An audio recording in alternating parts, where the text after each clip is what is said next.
Tere, mina olen Björn Koop ja olen autodisainer. Praegu töötan Frankfurdis Kia Euroopa disainikeskuses.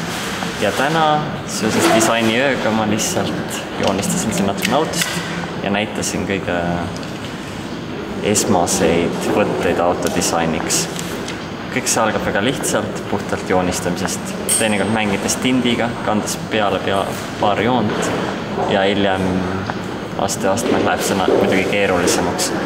Kuid täna oligi lühikokkuvõte sellisest esmatutvustusest, kuidas alustada. Igaüks võib muidugi võtta paberit ja proovida. Ega siin pakk paberit alla ja ega siin midagi karta ei ole. Võib-olla põhiline ongi see, et inimesed hakkavad kohe mustaga pihta, kuna see tundub nende jaoks täistoon, sellega on hea joont tõmmata. See on väga vale, sest musta ei saa kunagi enam pildilt ära. See jääb sinna ja see fikseerib selle joone. Et helehallidega saab veel väga palju mängida. Näiteks ma võtan mingi tagapõhja tooni. Mingi tindi. Kas on tead need joonistada? Mida? Sa tead nende markete tegemist? Jaa, muidugi. See on niimoodi, et see on tint, et seda kasutatakse täitmiseks tegelikult markeri jaoks. Need on laiad markerid. Need on siis ekstra laia esiosaga, et siin saab hästi laia joont. Aga kuna kõik need asjad on siin seisnud juba aastaid, et siis enamust neist on täiesti tühjad. Aga no vaatame äkki läima.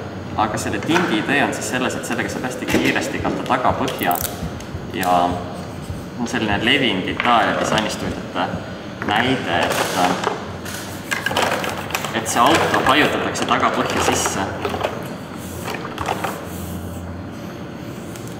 Et põhimõtteliselt siin karta ei ole midagi, et kõige heledamad kohad saab hiljem ka Photoshopis peale tõmmata.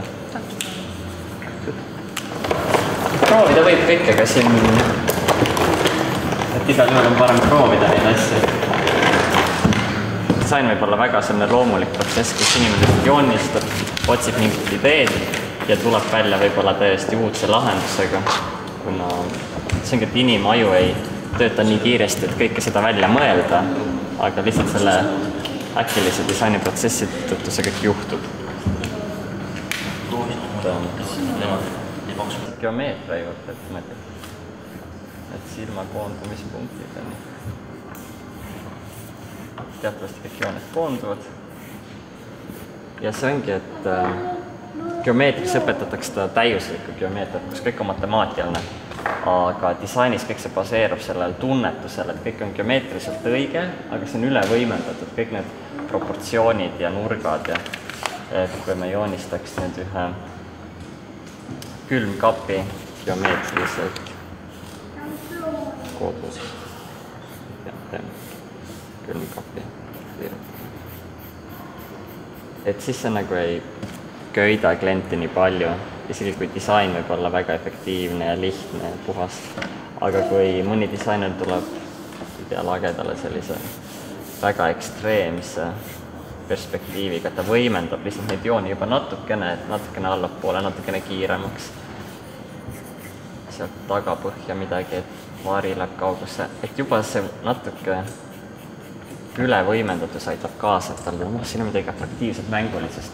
Ja tihti see klient, kes siis tuleb suurfirma seda toodet tellima, see tundub kuidagi lahedam, kuigi nad ei taipa, et see on täpselt kõik need samad jooned, lihtsalt see on üle võimendatud. Ja see töötab eriti palju tööstusdisaini puhul. Nüüd siis auto perspektiivi jaoks, et kuidas seda rattaid ja kõike on kõige kergem teha, see on see kõige suurem probleem.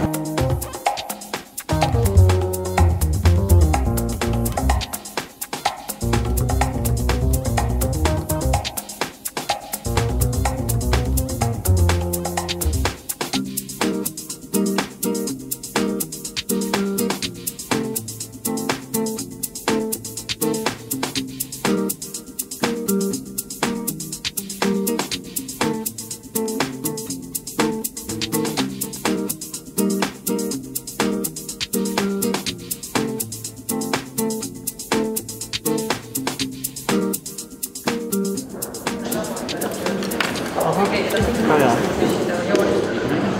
Niimoodi. Siin on siis Egert. Palun.